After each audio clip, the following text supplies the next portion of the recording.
Boom, back from vacation, ready to rock and roll. What's going on? It's your guys from Offside, Clark Monroe and James Roberts. Tonight, talking some LA Kings, Toronto Maple Leafs with Dennis Bernstein here in a few moments. But to kick it off, let's just say thank you to Boxing Rock for all their wonderful support. We love them. Thank you, Boxing Rock, the big beer for the big show. And the big show that did not happen, well, it was Team Canada not getting the job done overseas. What an easy segue that was. Womp, womp, womp, womp. Oh, man. So it looks like we're going to have a summit on Team Canada. Everybody's freaking out. For me, I say, guys, folks, other nations are building their programs. Other nations are doing better. Other nations are growing what we called our game. So now we need to step our game up. That's as simple as it is. And you can go with the easy route. Well, if we had the Fantillis and the Bensons and the Bedards, we'd win this tournament easily. Well, we didn't. And other teams didn't have their A game and their A talent either. So it is what it is. If it's going to be this way this year, it's okay. We've rebounded nicely before, and we will rebound again. A lot of people throwing a lot of unneeded hate towards Fraser Minton and Mr. Easton Cowan because they're Maple Leafs and, hey, they shouldn't have made the team and he shouldn't have been the captain and this, that, and the other stuff. That's a little misguided if you ask me. It's an entire team. It's a team effort from top to bottom. Rousseau, a guy that I love out here, the Rooster for the Halifax Mooseheads, didn't have his greatest game. It's just what it is. Sometimes you come up on the short end of the stick, you go back to the drawing board, and you come back next year, which is what Team Canada will have to do. And by the way, there's only one team that wins gold anyways. Everyone else goes back to the drawing board.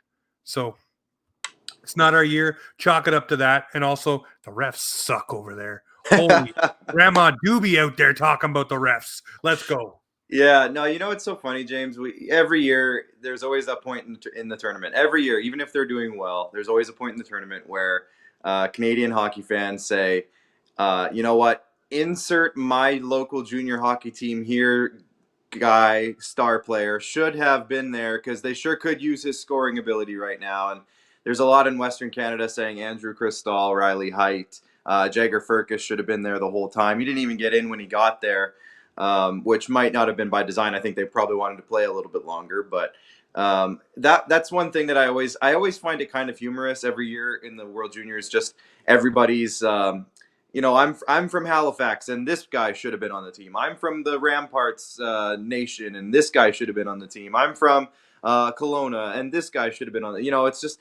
It's a embarrassment of riches that Canada has available to it in order to make these rosters as strong as they are in the first place. And every single year there's always going to be snubs, and every single year there's always going to be hindsight being 2020. But at the same time, this roster just didn't seem to ever have a ton of chemistry to it. Like you said, Rousseau, I thought played great in net. I don't think any of this was his fault. I saw a couple of the goals against Germany, for example. He kind of got left out hanging.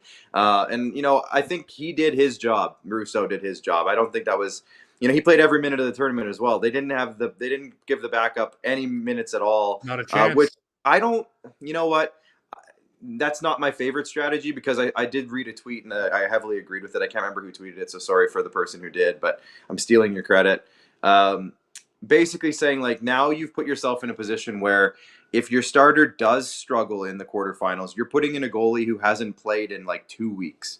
And I think that's a good point where I think the backup should get one game at least so that he's seen some game action going into the playoff rounds in case something happens. But again, that wasn't Rousseau's loss. That wasn't his fault. That was, I thought, just a sloppy game overall. They never got anything going. Their power play wasn't strong enough, considering how much firepower they had available to them. And it just wasn't their year. And like you said, now we're going to have a summit because that's what happens whenever they don't get past the quarterfinals. You got to have some sort of big danger conference. We got to call things off. We got to look at everything from a grassroots level up. And that's kind of just how, that's how Canada is. But it's just one of those years. And like you said a minute ago, James, I think this is less about Canada's talent in the sport and more about some of these other countries getting better and better, and maybe Canada taking things for granted a little bit, just a little bit. But Czechia is a strong country. They have been for a long time, and they're getting better. And all these littler countries, Germany gave them a hard time. Latvia, they beat them up pretty good, but it's good to see them there. And, stuff like that. And people keep arguing every year, too, that they don't want this tournament to be as big as it is in terms of teams. I think that's hogwash, and I hate that argument. Keep these smaller countries in there because that's how you get these players growing. That's how Leon Draisaitl inspired an entire generation of German hockey players below him, younger than him. And you're seeing those guys continue to come up because of it. And I just think that you need to give these guys these opportunities to shine. And the Cinderella stories to me sometimes are more impressive than the juggernauts running through teams, in my opinion. So I love it. Anyways, that's my overarching everything under the sun Team Canada / World Juniors rant for the day. Listen, we'll be back. But listen, as promised, we do have our friend Dennis Bernstein joining us. I was just emailing him. I saw his message over on X, but we'll bring him on. There he is, the man, the myth, the legend in the LA King lure. What's going on, Dennis? Hey, James. Hey, Clark. Yeah, myth for sure. Not sure legend. Great to be with you. Happy 2024 and happy to talk a little puck with you. Yeah, happy 2024. Well, let's jump right into it. I know you got a short amount of time here. Obviously, the Maple Leafs out facing the LA Kings tonight. Mm-hmm. The Maple Leafs sputtering themselves. What can they see from the LA Kings tonight that may give them a little bit of good spirit heading into 2024 here? The Kings' lousy home record? Probably. I didn't want to say it. Yeah, exactly. Two entirely different teams. And they'll also see this. 1-3-1. They're going to see the 1-3-1 from the Kings. I know that people in Montreal really hate it and think the Kings are a boring team, despite the fact that I think they're third in points percentage and seventh in scoring in the league. But more of the same that you saw in the 4-1 victory in Toronto in November. But for some reason, the Kings just the attention to detail, just the incomplete efforts. They'll play a great 20 minutes and play a mediocre 40 minutes. The other night against Edmonton, great first period, 2-0, controlled the game, and then just took their foot off the gas pedal. So I think if you're a Leafs fan or any other fan that has a team that's going into Los Angeles these days, you have a pretty good shot at beating them as opposed to Kings visiting your rink. So that's what you'll probably see with respect to LA tonight. Now, there's a couple players on the LA Kings that are just thorns in the side of Toronto Maple Leafs fan. One is Philip Deneau. Really finds a way to get his game turned up against the Maple Leafs. And I see Clark's head going back. The other is Pierre-Luc Dubois. For whatever reason, he just does not mix well with the Maple Leafs. They don't like him. He doesn't like them. Obviously can stir the pot with the Toronto Maple Leafs. Who else on this team brings that kind of thing? And I know there's a couple players there too. Hello, Trevor Moore. Turning it up for LA, and a lot of Leaf fans just wishing we had that depth in our lineup right now. But is there anyone else the Leafs should be worried about going into this game that really can bring the intensity? And also, hello, Anze Kopitar. Yeah. Well, Kopitar has been amazing. There's been no regression in his game, James. He's 36 years old. He's still a point-a-game player, playing 19 minutes a night. Now, you talk about Dubois, and people are ripping him left and right in Los Angeles because he hasn't earned his $8.5 million price tag. What he has done, he's given Kopitar some relief with respect to the time on ice. Like Kopi was getting like 20, 21 minutes last year. Now he's getting about 19. The other guy you want to watch out is the local kid who had a great game when it's first time he's ever played at Scotiabank is Quentin Byfield, an entirely different player. They've been waiting on this player for 2 seasons. Last year, 3 goals in 50 games. Came in healthy, came in way more confident. He's big, he's fast, he's doing all the things necessary. So Leafs fans got to watch out for that top line of Kempe, Kopitar, and Byfield. And yeah, Deneau has carried over his angst for the Leafs from his Montreal days. But, Phil's one of those quiet guys who goes out and plays 17 minutes a night. He plays great defensively. You mentioned the partnership with Trevor Moore, who's been, once Trevor got healthy, despite the fact that he is a great guy, and I got to know him over the last season, just a really, really good guy. You don't root for teams, but you certainly root for individual players. Trevor Moore is one of the nicest guys I've ever covered. And he's been great. I think 17, 18 goals. It's just been a nice season for Trevor Moore. So the issue with the Kings is lately their offense has kind of dried up a little, and it's not necessarily the forwards. They haven't scored a goal from the blue line I think, in the last 7 games. So I think the last time they scored a goal from a defenseman was Gavrikov in the overtime loss to the Islanders that broke their road streak. So they're not getting a ton of offense from the blue line. And what you've been seeing with respect to this team is that from the blue line, they haven't been able to get their shots through. I had a statistic the other day. Now, the first thing that's ridiculous is Kings and the Vegas Golden Knights have completed their season series, right? The Kings haven't even played Vancouver yet. They've played one against Edmonton, and now they have 3-game season series. But in that series, Vegas blocked 86 Kings shots. And I asked Todd McClellan about that. Like, what's the deal with the defense not scoring? He says, yeah, we got to find a better way to get the puck to the net from the blue line. So that is one area of opportunity that in the early 6 weeks of the season, they were getting goal production, but they haven't got a goal from Matt Roy, who had 9 last year. They haven't got a goal yet from Jordan Spence. So that's the difficulty. So when you see the team, they were second or third in scoring in offense, like the first month of the season. Now they dropped to 7th. Part of the reason is they're not getting any production from the blue line. Now, that is a problem, and I know Clark's going to jump on this one, is for the Maple Leafs as well. And if maybe LA can figure out what's ailing them, maybe they can pass that note along to the Toronto Maple Leafs on the back end. Outside of Morgan Riley, it is a dark, abysmal hole on the back end for the Toronto Maple Leafs. So you don't have to worry about defensive scoring for the Leafs. Obviously, we do have some weapons up front. You're pretty familiar with the big names, but some guys are starting to find their own stride too, in the Domies, in the Yarncroaks, in the Nick Robertsons as well. But obviously our fourth line is a mishmash. We just sat our supposed Philip Deneau light center the other night in David Kampf. So David Kampf, of course. he'll be motivated. Listen, I like David Kampf. When he's on for the faceoff dot, when he's doing his thing, he's a good player, and he's what you need in your bottom 6. But when he's not bringing much of anything else to your lineup, and that makes it difficult, especially when you throw him out there to rely on those defensive faceoffs. Now, I do see that we are facing probably Cam Talbot tonight. Yep. He's playing pretty good. You talk about dipping in the fountain of youth and reemerging himself. This guy's got, a 924 save percentage this season.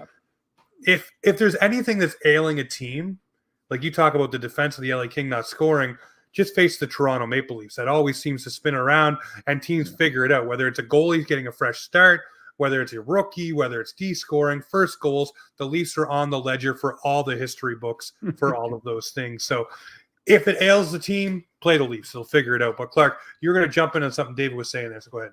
Yeah, two quick things for you, Dennis.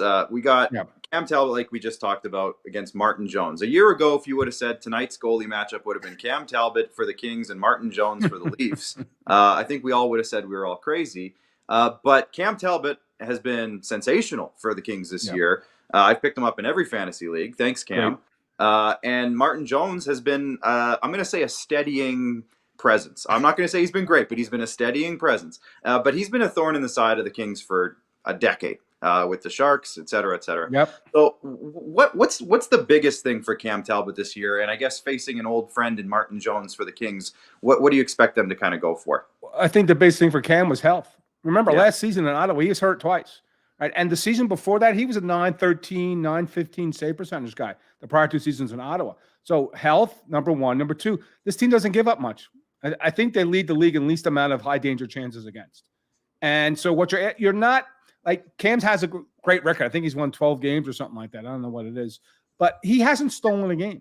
Like, he gets great run support. He makes the saves. Here's the thing, Clark. Last year, the medium and low danger chances this time of year was getting through Jonathan Quick and Cal Peterson. And that's why you saw Phoenix Copley, who's now out on LTIR. He came in and helped save the season because he made the saves he was supposed to make. Cam has been great. He's been solid in the room. He's a really good guy. He's one of the leaders. He's made the saves he needs to make. Like, he hasn't put up a 50 save performance to steal a game because the Kings play too good of a defense to allow 50 shots in a game. So that's part of the issue, and that's why the success has been there. And he's stopping the shots that are getting through that were like medium-sized shots, let's say from 40 feet out from the slot that were getting through Quick or Peterson. They're not getting through this year. And when you look at the penalty kill, I think it was 27th or 28th last year, and now it's first. The same amount of chances. They're getting more saves. You know, it's amazing, guys. Sometimes it's just getting saves and you win games, and a lot of that has to do with what the Kings what their defense does.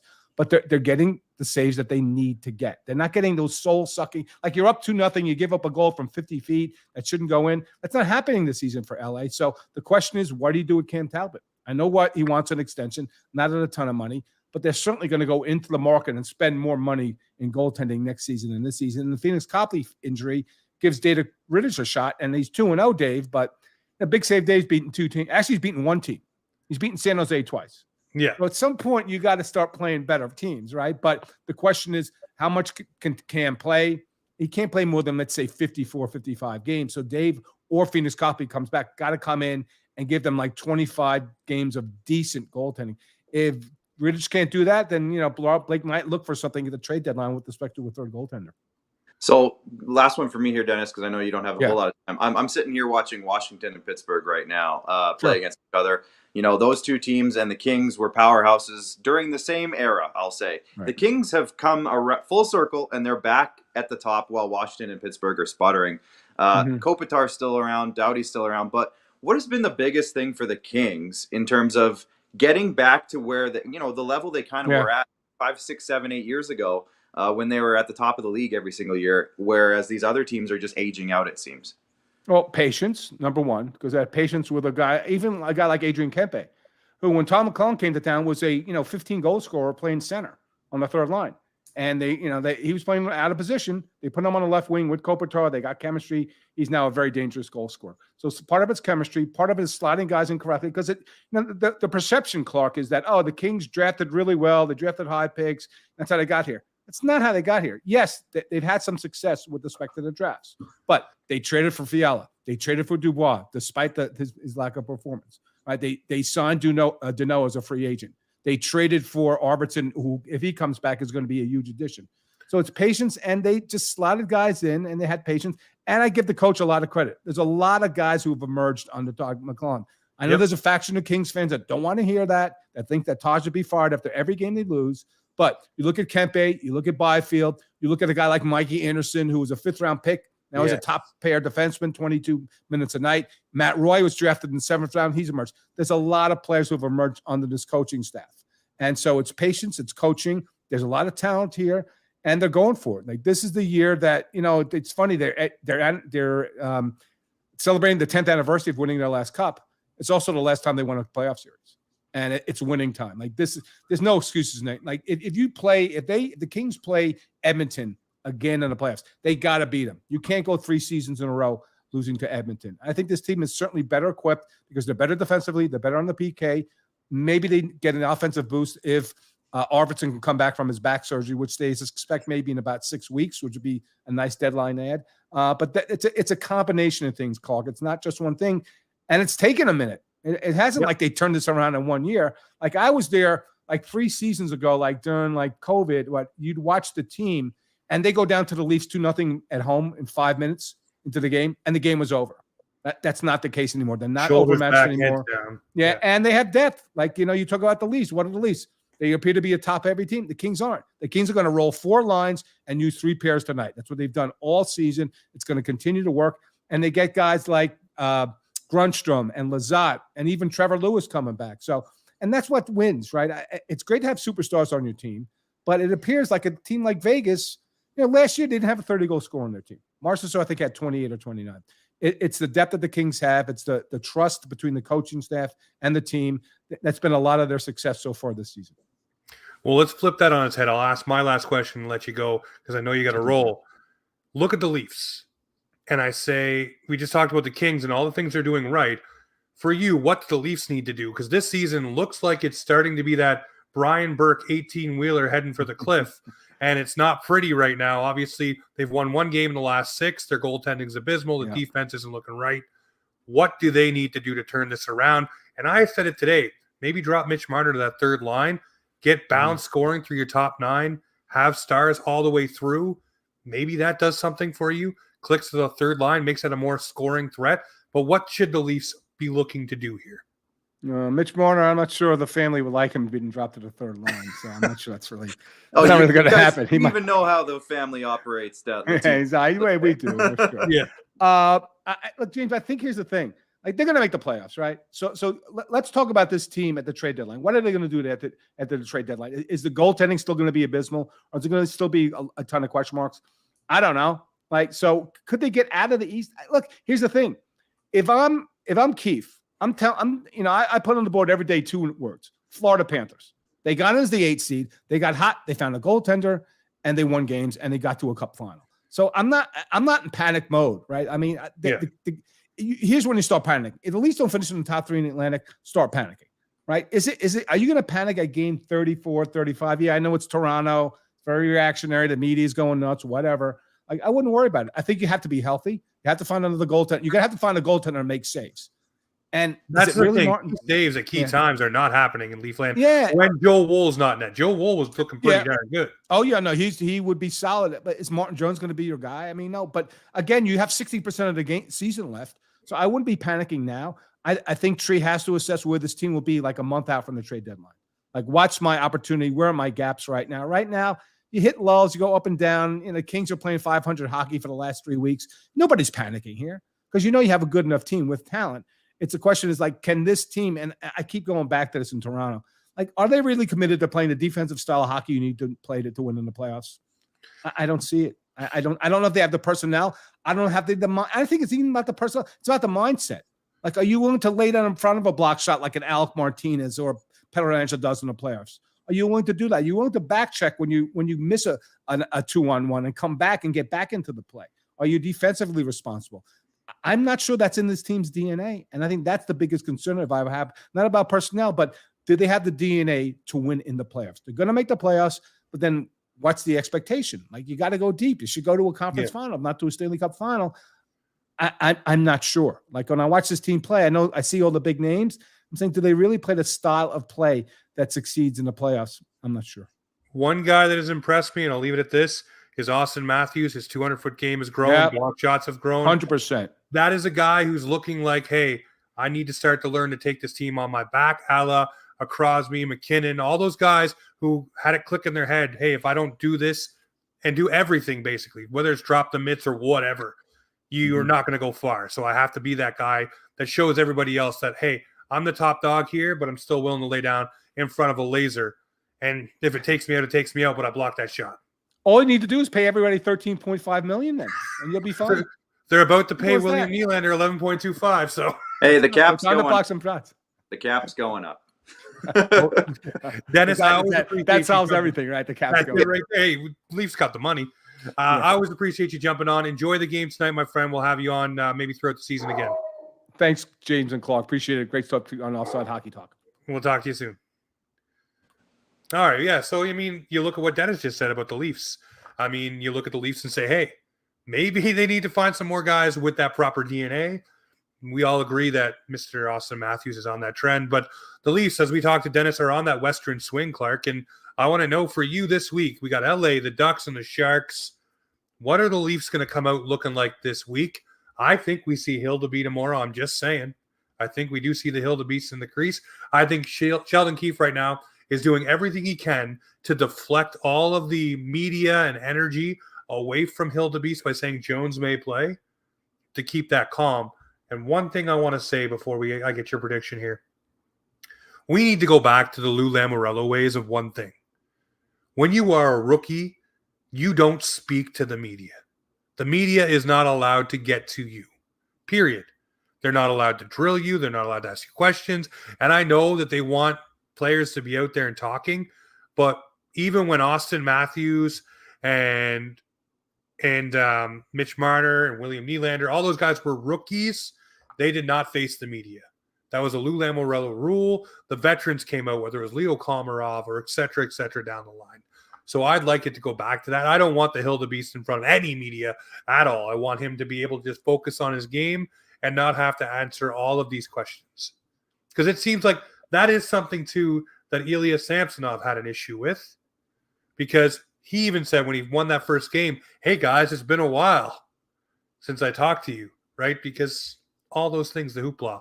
But anyways, to bring it back to this week, what is your prediction, my friend? Yeah, well, you know what? I wouldn't be totally shocked if they give Martin Jones all 3 games on this trip. He's very familiar with the division. He played in it for, 11 years or something. And just given the fact that Hilde-beast is so young and just got here, But you shouldn't baby him, Clark. That's what my comment section says. You shouldn't baby him. He's not a baby. He's 22. You're right. But I also think, you know what? Martin Jones hasn't played a ton this year. He's an established, experienced veteran. He can handle one back-to-back and then play his old team. I think he can handle it. If he can't, why is he here? That's it. And you know what? It's 1 week. So I would say if it was up to me, it's clearly not. But if it was, I would give Martin Jones all 3 games this week and let Hilde just kind of be with the team on the West Coast road trip. And then I don't know what the next game is. Can you look at the schedule and tell me what the game after the Sharks is? Sharks. The Sharks again? The Sharks in Toronto on Monday. That's what I give Hilde-beast. Give Hilde-beast the home game against that team. That's what I would do. See, here's my argument for you on that one. I would rather get my feet wet as an NHL goaltender away from what could potentially be the Boo Birds of the Scotiabank Arena if you lay an egg, because it does not matter who is in the crease. If you're young, old, middle-aged, a century, Kurz, Joseph, it don't matter. They will boo you if the game is bad. And how will that affect a young Hilde-beast? That's fair. No, I get that for sure, and you don't get that on the road, hypothetically. But I think that this team is in the middle of – I think this is the hurricane, I think, at the moment. I think we're kind of in the middle of it, not at the eye of this storm where it's all calm. I think this is we're kind of in the middle of it right now. Everything just seems to be chaotic at the moment. Nothing seems to be fully clicking at the moment. There's been good times in the past. There's been bad times. There's been worse times. I'll say that. I think there's been worse times, but this season specifically. But I think right now it's just kind of everything's in a tornado or something at the moment. Everything's flying around. Nobody's quite sure of anything at the moment. Everybody's confidence seems to be a little bit shot, like their feet aren't on the ground, so to speak. It's a tornado reference. And I just think that this team needs to just settle the heck down. Something about this team just has them on edge. I don't see them looking confident like they have in the past. And something's going on. So I don't know what it is. It's hard to say with some of these things in the locker room. We don't know what's going on behind the doors. We don't know what's going on with the coaching staff, the messaging the coaching staff is preaching. I've had this one thought that maybe there's some mixed messaging coming from the coaching staff. We've seen this year, all year long, we've seen issues with bad line changes leading to penalties. We've seen issues with missed assignments. We've seen all this stuff all year long, and it just seems like, maybe there is some sort of mixed messaging coming from the coaching staff. I'd be really curious to know if that is the case or not. But either way, I think that this week overall will be kind of the turning point one way or the other. If it's a bad week, I think we see action sooner than later, even though it's not an easy market to make any moves in whatsoever. But I think if this is a bad week, I think the panic button gets hit a little bit. That's kind of where I'm at with this season right now. I'm trying to keep my head level in terms of being an over anxious fan. I'm trying to keep that level-headed approach to that. But at the same time, with the way things have been going for a couple weeks, at least 3 weeks, and just overall in the season, James, I think you'd agree with me that it's been, I'm going to say, underwhelming. It hasn't been terrible. I mean, they're still putting up points. They're still getting points in a lot of games. But I think it's been underwhelming. And I think if they have a bad week on their California trip here, especially against the Ducks and the Sharks, I mean, LA is a great team. But if they have a bad week, I think it's going to be panic button for a lot of people, especially in the offices of the team. So I would hope for everybody's sake that it's they have a really good game here against the Kings tonight, and then they can handle business against the Ducks and Sharks, and then you get a home game against the Sharks again. It kind of gives you a chance to get rolling a little bit, and but otherwise it could be heads could be rolling. Well, for me, for this week, Clark, I'll give you my numbers. I'm going to say 3-0-0. Yeah. And why do I say that? I say this because there is a lot of tornado stuff going on. There is a lot of, this guy might get moved. This guy could get brought down, brought up, this, Sure, that, and other stuff. Too much going on. So for the Leafs right now, I think what you're going to see is a consistent game. I'm going to say they're going to keep it simple. They're going to use the KISS method. They're going to make sure the shots are blocked, lanes are clogged. They are going to do all of the small little things that I've been so angry about all year that I keep bringing up to you. It's the little things, the attentions to detail that I think you will start to see.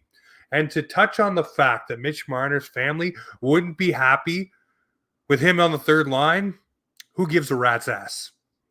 You are in the business of winning hockey games and building a competitive hockey team. If Mitch Marner on the third line makes the team more competitive, Paul Marner goes suck an egg, because this team needs it to be that way. That's the way it should be. You should not be worried about feelings. You should not be worried about how guys are going to react with their families or on social media. If you don't like it here as a Toronto Maple Leaf, don't let the door hit you on the ass on the way out. But if you want to be a part of the solution to fix the problem, play on whatever goddamn line you're put on and put up points and do your damn job, because that is what you are paid to do. And I'm usually sunshine and rainbows, but to hear a comment like that from Dennis drives me nuts, because if that is the narrative, you are so worried about making Mitch Marner unhappy. Good, make him unhappy, make him uncomfortable. Maybe he'll perform. Maybe that's what you need to do. Get him out of his comfort zone and get him going, because that might be the ticket to lighten the fire under everybody's ass, period. Because obviously nothing else is working. And if you want Sheldon Keefe to have teeth, no pun intended, get it done. Let him do what he wants to do. He sat David freaking Kampf, big whoop-de-frickin' do. He sat a do-nothing who just put in another do-nothing. Because Pontus Holmberg is not good on the draw. David Kampf is not good on the draw. You have a specific skill set, Mr. Kampf, and that is to win draws for the Toronto Maple Leafs. If we didn't miss you out of the lineup, there's a problem. So do your job. That's my rant. One thing I'll add to that, James, is Mitch Marner. We give him a lot of credit for his two-way play, like his penalty kill work, all the stuff that he does, not scoring. He's only got 38 points in 34 games. Now that, yes, 90% of the league would take that in a second. You would take over a point per game and run. And I'm not saying he's underperforming. That's not my argument. My argument here is that if you need to balance out your lineup so that way you can roll, like Dennis just said, you can roll lines. That's what you have to do. Stop being so top heavy. No, spread it out. I agree with you. I am saying he's underperforming is what I'm saying. I think 38 points in 34 games for a guy who makes Mitch Marner money, that's not good enough, Mitch. Like, he's having a fine season. I'm not going to say he's been bad, but I'm just saying, you know what, when you're making the money that he is at this point in his career, this guy's this is almost a 2 point per game style of player. Like, we've seen it. We've not 2 points. That's extreme. But yeah, you know what I know what you mean. Yeah. 100-point pace. He's on like an 88-point pace right now. Like, that's one of his worst seasons in the last few years. And so when you look at it that way, the other thing is you talk a lot about the depth and stuff of the team. Yarncroke, 17 points in 34 games. Domi's picked it up. I'll give him credit. He's got 21 points. Matthew Nyes, we talk about him a lot positively. You know, he's only got 14 points, 8 goals. Tyler Bertuzzi, 6 goals, 14 points. Nick Robertson has been okay, 11 points, 23 games. So, I mean, half a point per game. That's fine. For a third-line guy, not too shabby. Especially for his role and everything, right? David Kampf, 7 points. Fourth line, not playing with much, but 7 points. And then you mentioned it, and I thank you for calling me out during Dennis in a good way, saying that the defensive production has been terrible. Morgan Rielly, 27 points in 34 games. Good. And I think every Leafs fan this season, or at least a good chunk of majority of Leaf fans, would say that Morgan Rielly has been playing like playoff Morgan Rielly. Yep. There has not been any complaints I've seen from Leafs Nation on Morgan I Rielly. hope not, because I think he's been great. Outside of Morgan Rielly, and I'm not talking about defensively, I'm talking about point production, which is why I was a proponent, I should say, of John Klingberg's addition, because I thought he was going to help. And that was bad. But that's, you know what, you got to swing for the fences sometimes. Outside of Morgan Rielly, Jake McCabe, 10 points in 28 games. TJ Brody, 7 points in 33 games, no goals.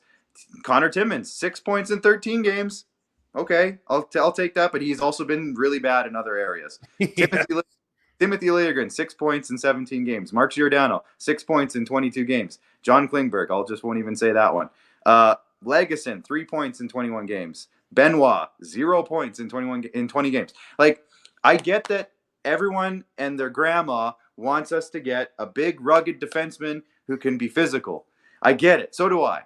But I also just can't emphasize enough that the Leafs are getting, and I know goal scoring is not our biggest issue at the moment, but the Leafs are getting almost no production from anyone on their blue line who isn't named Morgan Riley. And that's good. I'm going to keep pointing it out until something changes with that.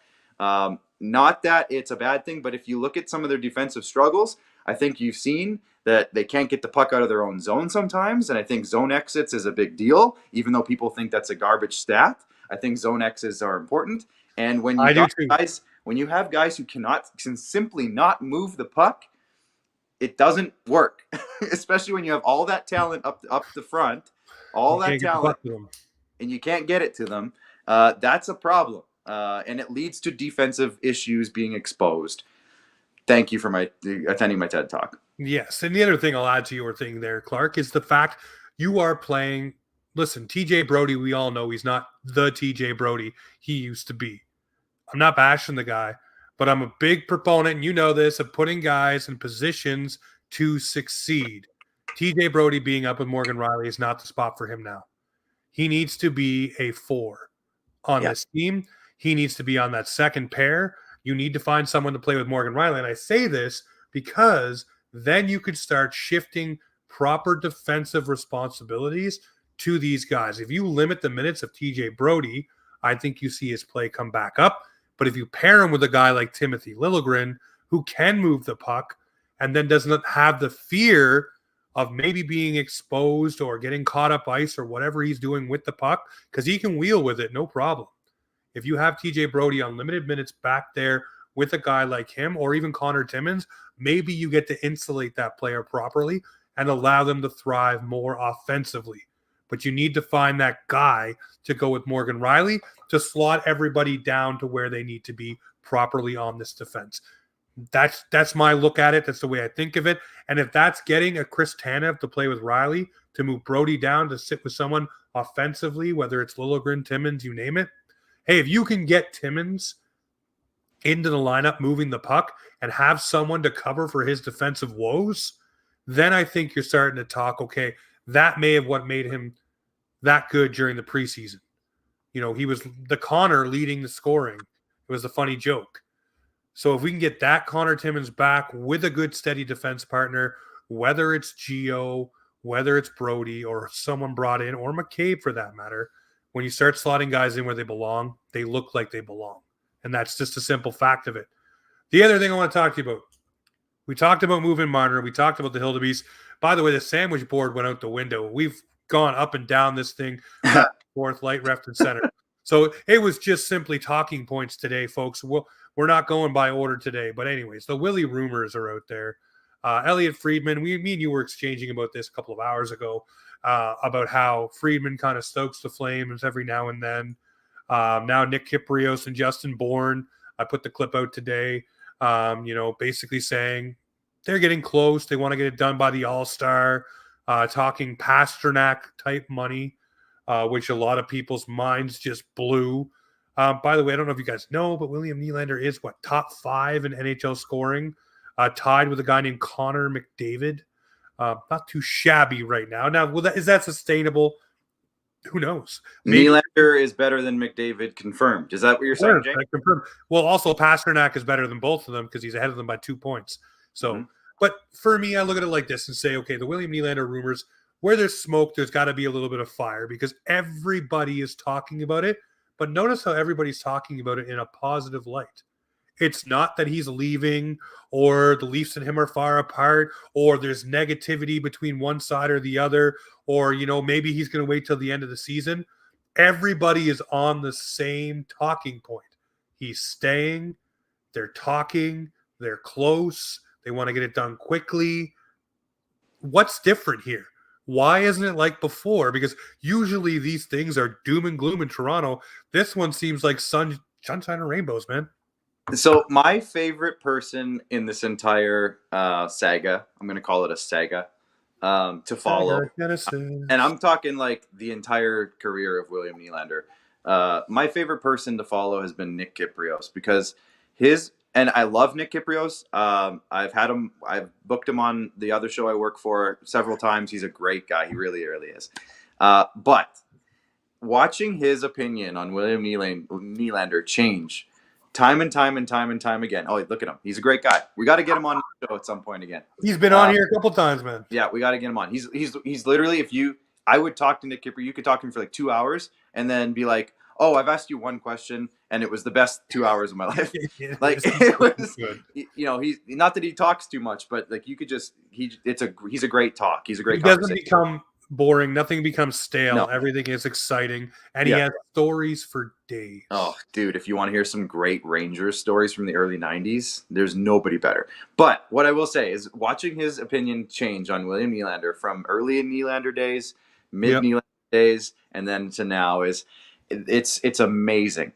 This is coming from the guy who wanted to trade him for Nick Ritchie and Brandon Montour, which Montour, honestly, would probably be a good fit on the Leafs right now. But at the time, it was nonsensical, and Nick Ritchie is now getting suspended in Switzerland or whatever he's doing. So, but William Nylander is now, in Nick Kypreos's opinion, playing too good, and he's outpricing himself for the team. Because before, it was he wasn't worth the amount that he was asking for, and they should trade him. Get him out of here now because he's asking for too much money. And now, Nick Kypreos's comments today, I believe, and I think he's even put an article out, if I'm not mistaken. The article is, or the headline was from Nick Kypreos, that he is playing so well that the Leafs can't pay him enough. And that's just watching the evolution of the Nick Kypreos versus William Nylander relationship.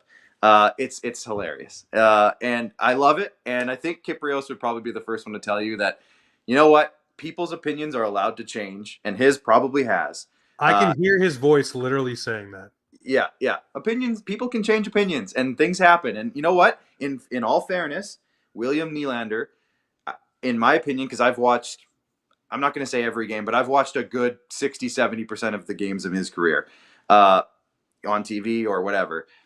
He has probably evolved more than, as a player, more than Marner or Matthews. I honestly, I really do believe that. I think William Nylander early in his career was a turnover machine. He once he didn't have the puck, there was not much that he was going to be doing. And now you see him out there, and he's tenacious. Like, he's not physical necessarily, but he's such a good puck retriever, et cetera, et cetera. And he's a totally different player now than he was as a 22, 3-year-old fresh-faced kid from Sweden. I think he's a much, much more developed and complete hockey player, and his development has been amazing. Now, what I will say is 11.25 to me still seems a little high, but if that's the number that it comes in at, I saw a great tweet today from I think it was Jen on Twitter, and I think her Twitter handle is you'd know her to see her. I'm sure you've seen her lots. Jen Tavarner. Nylander, or whatever her name is, on there. She mixed Tavares, Matthews, Nylander, and Marner's names. She said, if we can get another elite superstar who's just getting into the peak of his game under contract for 8 more seasons in this city, the number really doesn't matter. We got him for 8 more years, and that's another great player on this team that you can build around for years and years to come. And I think that's another kind of when Austin Matthews signed his deal. My biggest thing was, you know what? We have Austin Matthews for 5 more years after this. That's all I really am caring about. The number is overly important. Now, I know with Nylander it's different because it's a bigger gap between what he's getting paid now and what he's gonna get paid. But I still think if you can get him under contract for 8 years, do it. Just get it done and get it over with, and let's move on and have some fun with them. Well, that's what Kypreos said too in that clip too. I didn't get the whole thing in there because obviously it would have took a long time. But yeah, get this player under contract, get it done, get it over with, and move forward. The cap's going up. You'll figure it out from there. And there's obviously money coming off the books as well. The last one for this show, guys, we're going to talk about this. Is Keefe on the hot seat here? 1 win in the last 6. A lot of Leafs Nation is freaking out. Here's the thing. For me, I look at Sheldon Keefe and say, fastest 300 wins as a coach, or 300 games, 200 wins, not too shabby. Is the playoff success there yet? No. But you look at guys like John Cooper. He did the same thing. It took him a long while to finally get rolling and have success. They had to find the right chemistry. So to me, Sheldon Keefe is not on the hot seat. So Leaf Station. And if you're bringing someone in, please tell me who's got better success than him. outside of one guy, Craig Berube, Gerard Gallant does not. Bruce Boudreau does not. They all have the same first-round pedigree as Mr. Sheldon Keefe. So who are you bringing in that has this vast experience that is going to change the landscape of the Toronto Maple Leafs to propel them to the next round? Because here's the problem. You bring in a new coach, he has new strategies, new ways to play. Team has to go through the growing pains of figuring it out. Sure, you might get the dead cat bounce of a couple wins, but the thing is, everything needs to change, and all the players are then under evaluation, and everything in the lineup will start to change again. This team can and will hit stride under Sheldon Keefe this season. I know there'll be moves before the deadline because Trey probably wants to get the people in there early enough to make an impact, not just at the deadline with a few games remaining. And Joe Wool will be back, folks, and we don't know what we have in the Hilde-beast. Maybe you have the brick wall and the beast running the crease for the Leafs. That's my 2 cents on Sheldon Keefe. Yeah, I've been more back and forth on Sheldon Keefe this year than maybe a lot of people. I just can't figure out whether I feel like he's the problem or if it's just this group that isn't quite meshing or something's not working or is it the assistant coaches? They just again replaced both assistant coaches again this year, which has been like the 3rd year in a row that they've replaced the assistant coaches. I feel like, which I don't know how much of an impact that does have in the NHL. I would love to talk to a player who can tell me how much impact the assistant coaches have and how much impact changing assistant coaches as often as the Leafs have has an impact. Because really, if you look at it, I think of, like you mentioned Tampa Bay with John Cooper. I feel like, maybe I'm wrong here, but I feel like they had the same assistant coaches for like 3 or 4 years in a row.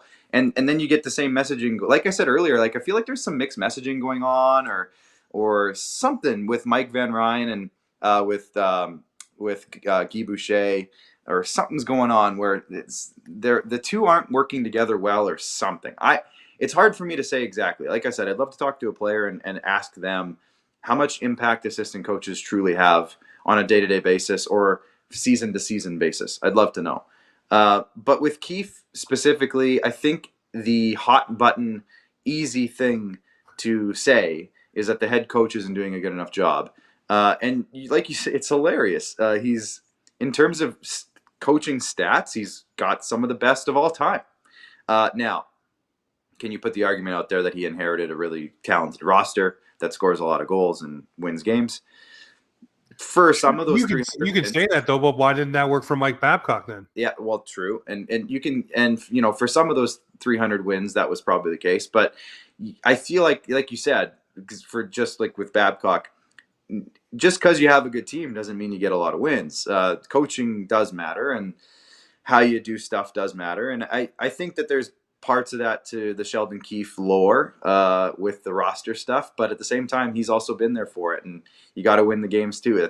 Everyone has a job, and he's been doing his statistically quite well. Now, if they were to fire him now, which I can't see a scenario at all during this season where they would fire him. I just can't see any scenario where that would happen. GM owes their coach a trade.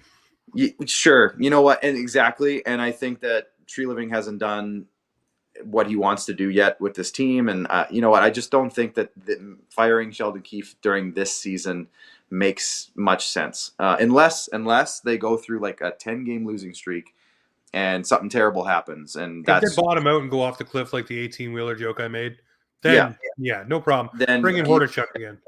Guy Boucher can step up and be the head coach, and I'd be fine with that because he's had a decent career himself. But I just think, I don't think he's going to get fired. I think that the pressure and the hot seat, like you said, the pressure is going to get more intense. The hot seat's probably going to get hotter, but I don't think he's getting fired during the season unless something Detroit Pistons losing streak style happens. I could see it then, but other than that, if this team keeps scrapping together points and getting into overtimes and winning most of the games, more games than they lose, I just don't see him getting fired. Yeah, I don't either. Well, to finish this one off, my friends, I don't see anyone getting fired off of this. I think they're going to get fired up. If you, right now, go with our friends over at the Hockey Podcast Network and check out DraftKings. Right now, if you download the app and use the code THPN, new customers can get $150 instantly in bets for betting just $5 on hockey. That's code THPN, only on DraftKings Sportsbook, an official sports betting partner of the NHL. The crown is yours. Bonus bets set to expire 168 hours after issuance. Gambling problems? Call 1-800-GAMBLER or visit www.1800gambler.net. In New York, call 877-8-HOPE-NY or text HOPE-NY 467-369. In Connecticut, help is available. For your problem gambling, call 888-788-9777 or visit ccp.org. Please play responsibly. On behalf of Boot Hill Casino and Resort, 21 plus, age varies by jurisdiction. Void in Ontario. Bonus bet set to expire 168 hours after issuance. ctkng.com/hockey for eligibility, deposit restrictions, terms, and responsible gaming resources. NHL and the NHL Shield are registered trademarks of the National Hockey League. Copyright 2024, all rights reserved. Well, folks, that wraps us up for tonight. The numbers were great. The folks were here. Love the fact we had Dennis on as well. Clark, 2024 is going to be a fun year for this show. Looking forward to it, buddy. Yeah, well, obviously, anytime, I say this all the time, but thanks for having me. Love being a part of the crew with Dylan and Pete. And I think, like I said earlier, I'm just going to say it, this week, this could be a turning point in the season in a couple different ways. It could go good or bad, but I think we're going to have a whole different perspective on things come this time next week. I'll say that. Well, let's check it out on Sunday night. The Leafs Weekender here for Offside. Myself, hopefully Clark, and I know Dylan will be there. Sunday night, check it out. 8 p.m. Eastern. We'll see you there live. But this is Offside Hockey Talk, where the Maple Leafs and hockey come to talk.